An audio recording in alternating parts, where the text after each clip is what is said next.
The real reason Superman holds back. It's not what you think. Everyone thinks Superman holds back because he's too moral or too nice. They're completely wrong. The real reason Superman restrains himself isn't about morality at all.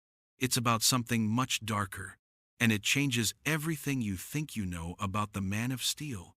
Look, we've all heard the same explanations a million times. Superman holds back because he doesn't want to hurt anyone. He's just too pure and good-hearted. He's worried about collateral damage. And sure, Superman is moral. He does care about innocent lives. But if you think that's why he's constantly pulling his punches, you're missing the real story hidden in the comic. The truth is, Superman holds back because he's absolutely terrified of what happens when he doesn't. And I'm not talking about some philosophical worry, I'm talking about genuine psychological trauma from the times he's actually let loose. Think about it. In Superman, the Dark Side, when Superman is raised by Darkseid, we see what happens when he has no moral restraints. He doesn't just become powerful, he becomes a universe-ending threat. But here's the key.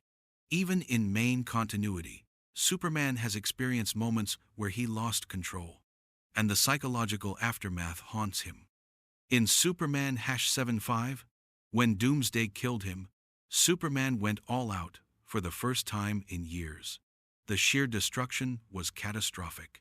But more importantly, look at how Superman behaves after his resurrection. He's even more restrained, even more careful. That's not character growth, that's trauma response. But it goes deeper than just fear of destruction. Superman holds back because every time he uses his full power, he's reminded of something terrifying. He's not human. And that realization threatens the very foundation of his identity. Clark Kent isn't just a disguise, it's Superman's anchor to humanity. Every pulled punch, every restrained movement is Superman desperately trying to maintain that connection.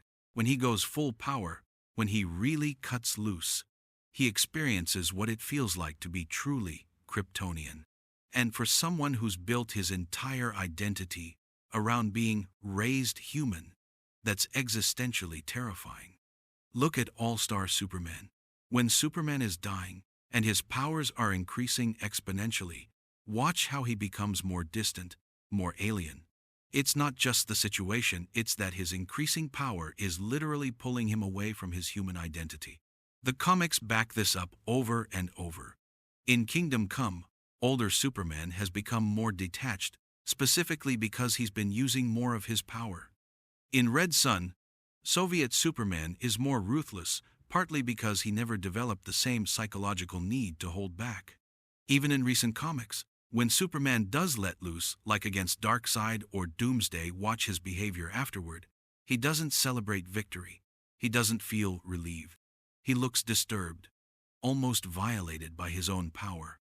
In Superman, Birthright, there's a moment where young Clark accidentally uses too much strength, and the look of horror on his face isn't about the damage, it's about what he felt in that moment of unleashed power. This changes everything about how we understand Superman's character. His restraint isn't noble, it's psychological self-preservation.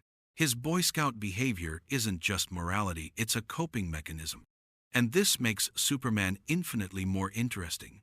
He's not holding back because he's too good. He's holding back because he's terrified of discovering he might not be human enough.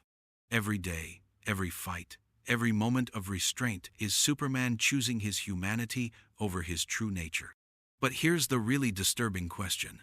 What happens when Superman gets old enough, or desperate enough, that he stops caring about maintaining his human identity? Because if Superman ever embraces being truly Kryptonian, that's not a hero anymore. That's a god. And gods don't pull their punches.